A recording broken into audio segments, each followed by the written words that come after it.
Alright, what is going on, guys? Welcome back to my channel, Indoor Carnivores. As you can see, I am in my little outdoor greenhouse today.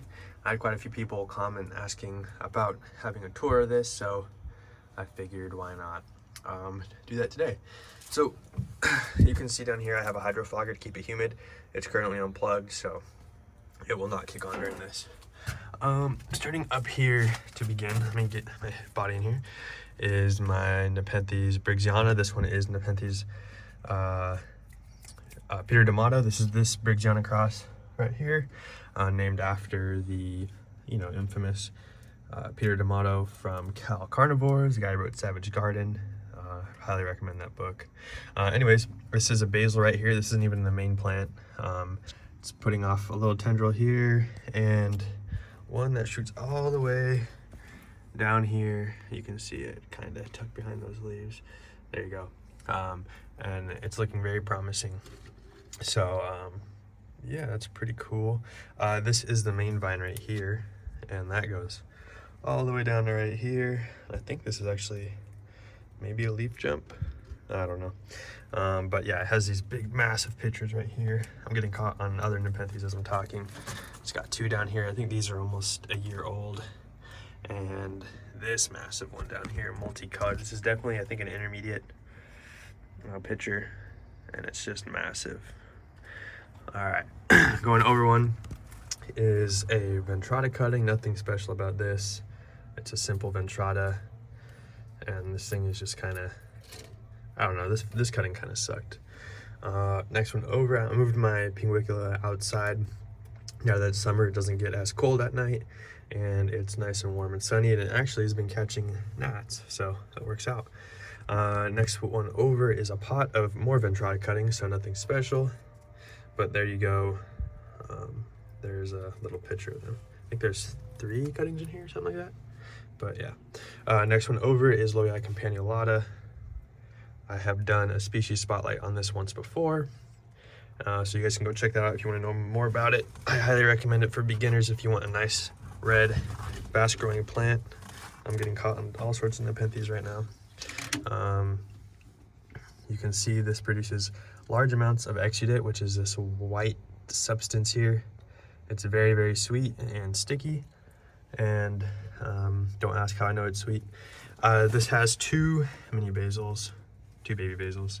It's got one here from one basil and another, I think, about to open right here from the other basil. Next one over is Nepenthes Gaia. It's got a ton of baby basils. Can't even maneuver around here. Ton of baby basils that you can see right there. I can't even see them, but yeah. And then the main plant here, which I think is throwing some off back there. This one's a decent size, so pretty cool. Next one over, you'll know this one is from my indoor setup. Now let me adjust. This one is my what is it, Spectabilis? I don't even remember. Spectabilis loei cross ventricosa. Spectabilis cross loei cross ventricosa. This one is an EP plant, and I mean, just look at these awesome purple pictures. And this is holding a ton of pictures. I'm kind of expecting them to drop them very soon. I think this one's probably almost a year old too. And just because I just moved them into a new environment, I'd be surprised if it doesn't drop them. But it'd be kind of cool if it throws this one off, if that one produces, but hard to say. It skipped a tendril here, not sure why, but it did. Anyways, next over is a new addition and my second attempt at growing the Australian pitcher plant. This comes from Carnivoro. It's a tissue culture clone. It's called China Lab, and this one I got on their auction. It had rather dark pictures on the auction. Still kind of does, not as dark. I cleaned it up. There's a bunch of loose black stuff, almost like peat moss in there, and they had dug away a lot of the soil to pack it properly for shipping. So it was kind of loose. I had to, put it all back together pretty much and clean it out so it doesn't rot, but I think it will go just fine. Yes, I do live in San Diego, so maybe I could grow these outside. I asked people at Cal Carnivores for their advice, and they said If the sun gets too intense, they will not like it. If my Nepenthes are happy in their greenhouse, then so will the cephalotus. So that is why it's in here.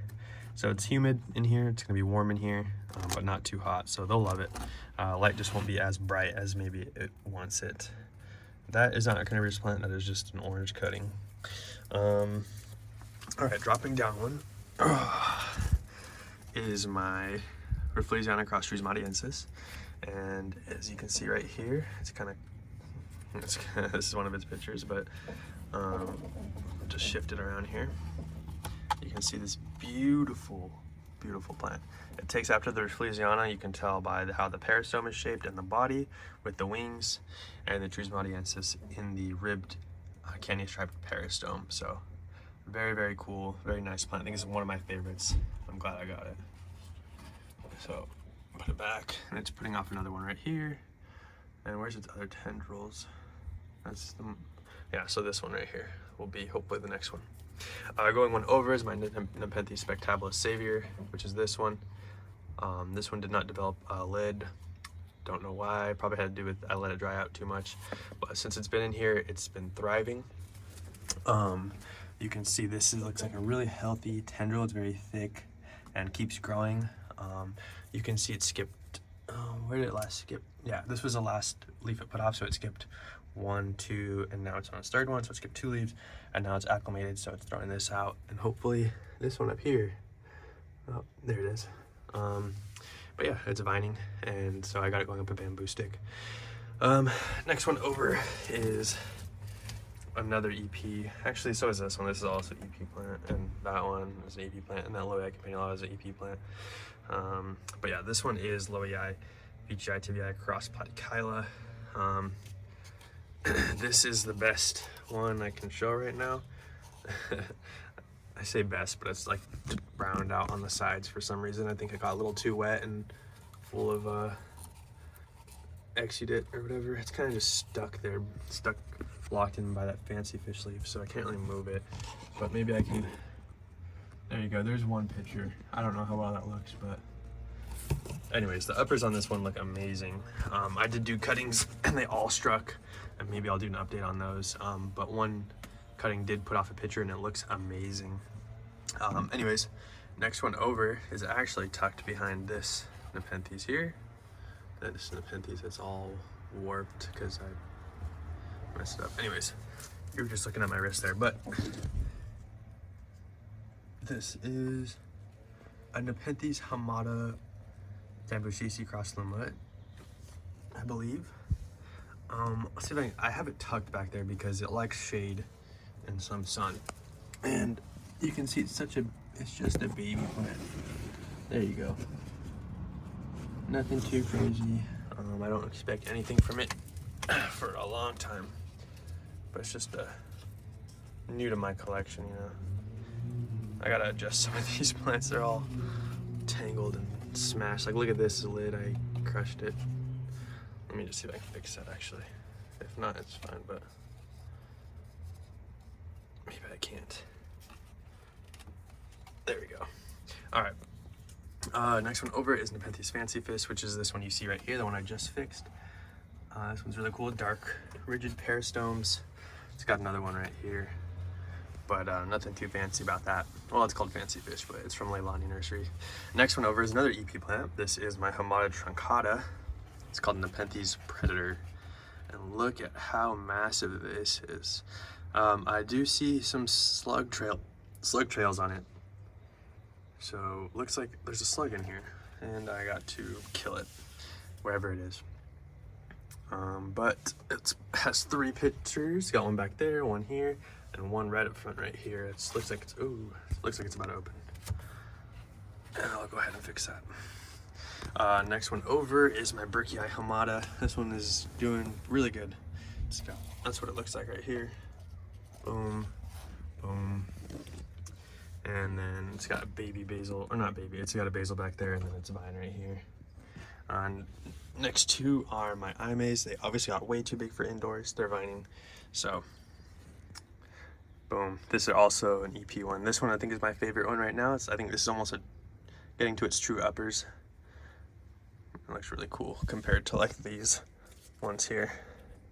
It's just a bit more skinny, you know. Oh, let me stand up. All right.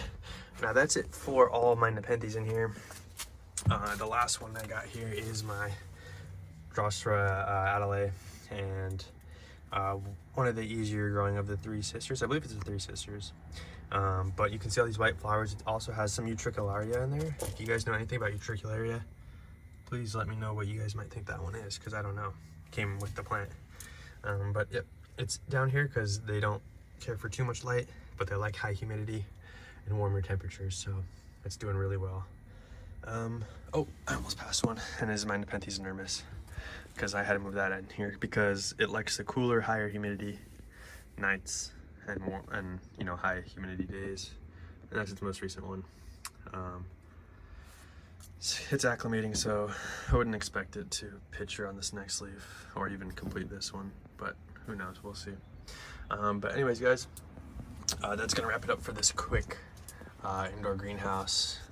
If you guys have any questions or want to see any more plants, please let me know. I have a whole outdoor collection just right behind here, and maybe I'll do that one day, but I'm more focused towards the indoor side of things. Anyways, that's gonna wrap it up for this video. If you guys enjoyed, please leave a like, comment. I'll be sure to do my best to get back to you, and I'll catch you guys later.